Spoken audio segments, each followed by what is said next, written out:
నమస్తే, welcome to our channel. Vijay Sai Reddy ఇటీవల ఆయన వైసీపీకి దూరం అవుతున్నాను, నేను మళ్ళీ వైసీపీ వైపు చూసే ప్రసక్తే లేదని చెప్పారు. అంతా బానే ఉంది, కానీ ఎప్పుడు ప్రెస్ మీట్ పెట్టినా ఏం మాట్లాడినా జగన్ అయితే విమర్శించడం లేదు. తాను ఎప్పుడు జగన్ కి ఇష్టంగానే ఉన్నానని, జగన్ మాత్రమే తన మనసులో తన చోటును కోల్పోయానని చెప్పారు.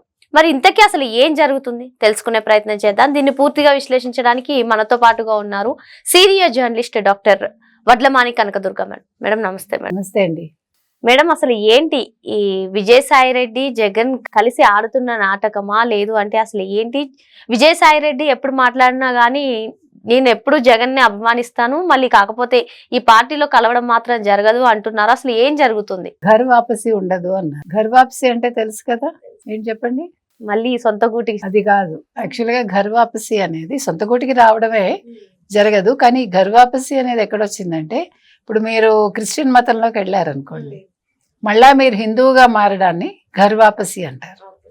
మళ్ళా హిందుత్వలోకి వచ్చేస్తారనమాట. ఆ రకంగా దాన్ని ఇక్కడ వాడారు ఆయన. అయితే ఈ ఘర్ వాపసి ఉండదు అని చెప్పినప్పటికీ మీరు అన్నట్టుగా ఎక్కడా కూడా జగన్మోహన్ రెడ్డిని తిట్టలేదు ఆయన. ఆయన ఇప్పుడు 2 ప్రెస్ మీట్లు పెట్టారు. 2 ప్రెస్ మీట్స్ లో ఎక్కడా కూడా జగన్మోహన్ రెడ్డిని తిట్టడం కానీ, లేకపోతే జగన్మోహన్ రెడ్డి తప్పు చేశాడని కానీ, జగన్మోహన్ రెడ్డే మొత్తం అన్నింటికి కారకుడని కానీ, లేకపోతే ఇంత అవినీతి జరిగింది జగన్మోహన్ రెడ్డి వల్లే అని కానీ, లేకపోతే జగన్మోహన్ రెడ్డే ఈ వివేకానంద రెడ్డి హత్యకి సంబంధం ఉందని కానీ, ఎక్కడ జగన్మోహన్ రెడ్డిని ఎటువంటి సందర్భాల్లోనూ అతను నిందితుడిగా కానీ, చెడ్డవాడిగా కానీ ఏ రకంగానూ చెప్పలేదు. అవినీతి పరుడని కానీ, అక్రమాలు చేశాడని కానీ ఎక్కడా మెన్షన్ చేయలే. జగన్మోహన్ రెడ్డి దేవుడు, జగన్మోహన్ రెడ్డి మంచివాడు, జగన్మోహన్ రెడ్డికి ఏం తెలియదు, జగన్మోహన్ రెడ్డిని ముంచింది కోటరీ, ఇదే మాట చెప్తూ వచ్చాడు. ఈ కోటరీ వల్ల జగన్మోహన్ రెడ్డి నన్ను దూరం పెట్టాడు. అక్కడ కూడా జగన్మోహన్ రెడ్డి తప్పులేదు, కోటరీదే తప్పు.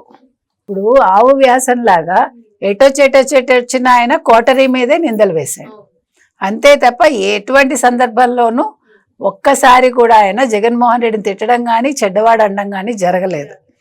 తర్వాత షర్మిలను వెళ్ళి కలిశాడు, మీకు గుర్తుంటే. ఆయన ప్రాథమిక సభ్యత్వానికి రాజీనామా చేసి, రాజ్యసభ సభ్యత్వానికి రాజీనామా చేసి, నేను జగన్మోహన్ రెడ్డిని వదిలేసి వెళ్ళిపోతున్నాను అని మళ్ళీ షర్మిల దగ్గరికి వెళ్ళాడు.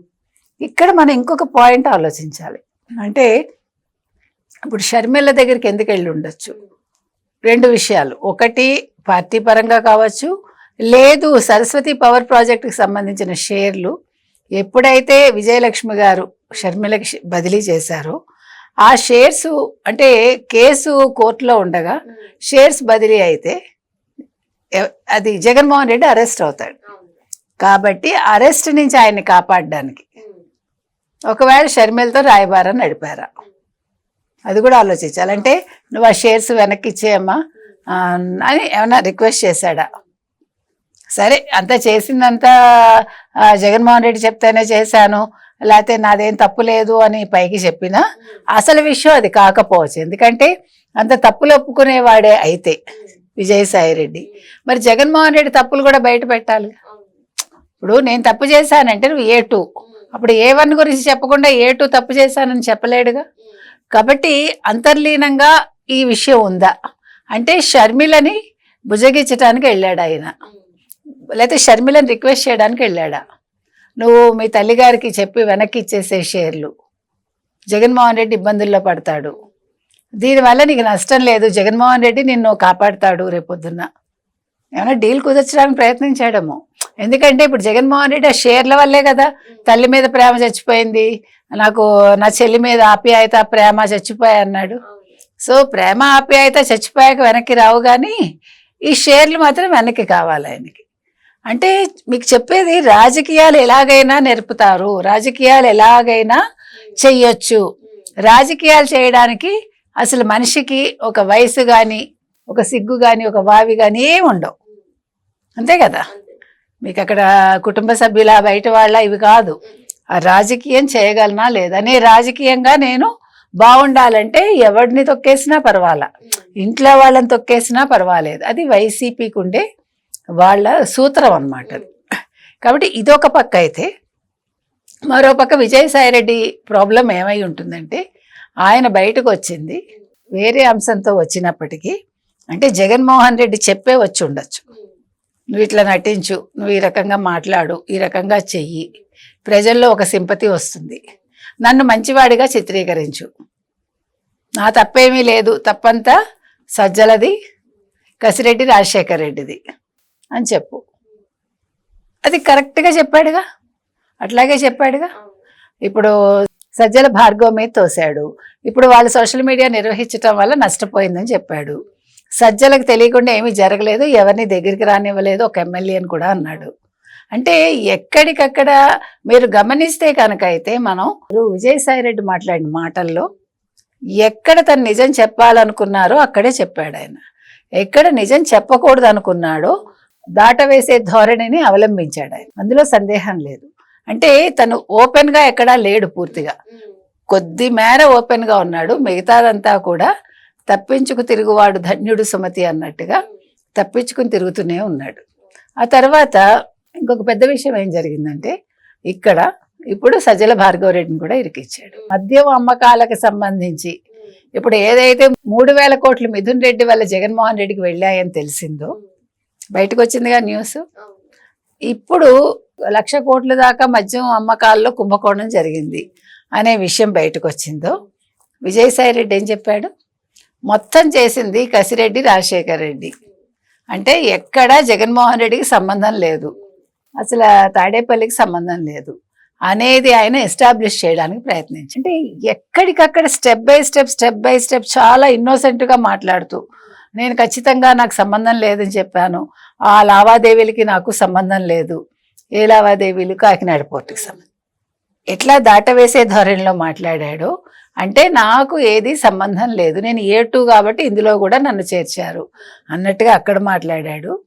ఇక్కడ జగన్మోహన్ రెడ్డిని జాగ్రత్తగా వీటన్నింటి నుంచి బయటపడేయడానికి ప్రయత్నించాడు.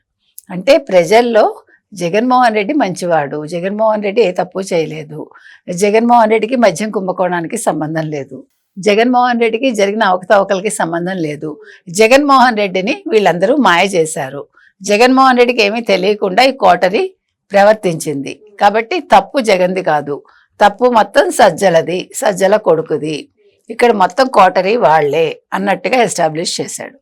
చేసి ఇప్పుడు ఇంకొకటి ఏం చెప్తున్నాడు, దీనివల్ల ఇండైరెక్ట్ గా రేపొద్దున ఖచ్చితంగా సజ్జల తప్పుకుంటే, ఇప్పుడు సజ్జల తప్పుకునే ఒక పరిస్థితిని ఒక విజయసాయి రెడ్డి ద్వారా, ఒక ప్రెస్ మీట్ ద్వారా జగన్మోహన్ రెడ్డి కల్పించాడు. అంటే రాజకీయం అనేది ఎలా ఉంటుంది మీకు చెప్తున్నా. మనం అనుకుంటా ఏముంది పాపం విజయసాయి రెడ్డి బయటకు వచ్చాడు, ఏదో గొడవలు జరిగాయట, జగన్మోహన్ రెడ్డి కొట్టి పంపించేశాట, ఈయన పాపం చాలా బాధపడ్డాడు, పెద్ద మనిషి కదా, చాలా నొచ్చుకున్నాడు, వయసు రీత్యా కూడా చాలా ఇబ్బంది పడి ఉంటాడు, ఇన్ని మాట్లాడతాం మనం, అవునా? సో మీకు ఇక్కడ విజయసాయి రెడ్డి మంచిగా ప్రొజెక్ట్ అయ్యాడు, విజయసాయి రెడ్డి వల్ల జగన్మోహన్ రెడ్డి మంచిగా ప్రొజెక్ట్ అయ్యాడు. సో వీళ్ళిద్దరూ మంచి వాళ్ళు అయినప్పుడు దొంగలెవరు? బుట్టెడ్ రొయ్యలు మాయమైపోయాయిగా, ఆ మాయమైన రొయ్యలు ఎక్కడున్నాయి? వాళ్ళిద్దరి దగ్గర ఉన్నాయి. ఎవరు? Sajjala Ramakrishna Reddy and then Kasireddy Rajasekhar Reddy. ఎంత బాగా కథ ఎంత అందంగా అల్లి జలతారు దారాలతో అల్లారు, మామూలు దారం కూడా కాదు. అంటే తళతళ మెరిసిపోతూ చేతికి అందకుండా జారిపోతూ కథ ఎంత బాగుంది. అంటే మనిషి మేధ ఒక మంచికి ఉపయోగించకుండా ఏ రకంగా మనుషులు ఉపయోగిస్తారు అంటే, మీరు జగన్మోహన్ రెడ్డిని మీరు ఎక్కడ అసలు ఎలా ఆలోచించాలంటే 2014 నుంచి 2019 వరకు ఆయన ఎంత బాగా స్కెచ్ వేసుకున్నాడు, చంద్రబాబు నాయుడు మీద నెగిటివ్ తీసుకురావడానికి ఎలా ప్రయత్నించాడు, నేను ముఖ్యమంత్రి అయ్యాక ఒక్కొక్క శాఖలో నేను ఎలా అవినీతి చెయ్యొచ్చు, ఎక్కడెక్కడ ఏది నేను కబ్జా చేయొచ్చు, ఎన్ని వేల కోట్లు నేను సంపాదించవచ్చు. పాదయాత్రలో ఆయన తెలుసుకున్నది అది, ఎక్కడెక్కడ ఏమేమి ఉన్నాయి అంటే ఏ ప్రాంతంలో ఏది బెస్ట్, ఏ ప్రాంతంలో నేను ఏది దోచుకోవచ్చు, వీటన్నిటికీ ఒక స్కెచ్ వేసుకుని ఆ స్కెచ్ని ఆయన 19 to 24 మధ్యలో ఒక సజ్జల రామకృష్ణారెడ్డి, ఒక విజయసాయి రెడ్డి ద్వారా ఆయన వాటిని అమలు చేసుకుని తన చేతికి మట్టి అంటుకోకుండా, రేపొద్దున్న ఒకవేళ ఆయన నిందితుడని తేలినా కూడా ఆయన తప్పించుకుని బెయిల్ మీద ఎలా రావచ్చో చాలా బాగా ఆయన స్కెచ్ వేసుకుని కూర్చున్నాడండి. అందుకని విజయసాయి రెడ్డి అనే టూల్ని ఇవాళ బయటికి పంపించి ఆయన మొత్తం కథ నడిపిస్తున్నాడు. ఈ కథలో లాస్ట్కి కథం అయ్యేది మాత్రం ఒక సజ్జల రామకృష్ణారెడ్డి, సజ్జల భార్గవరెడ్డి అండ్ ఒక కసిరెడ్డి రాజశేఖర్ రెడ్డి. మొత్తానికి జగన్ విజయసాయి రెడ్డి కలిసి ఆడుతున్న నాటకమే ఇది అని చెప్పి మేడం చెప్తున్నారు. Thank you madam.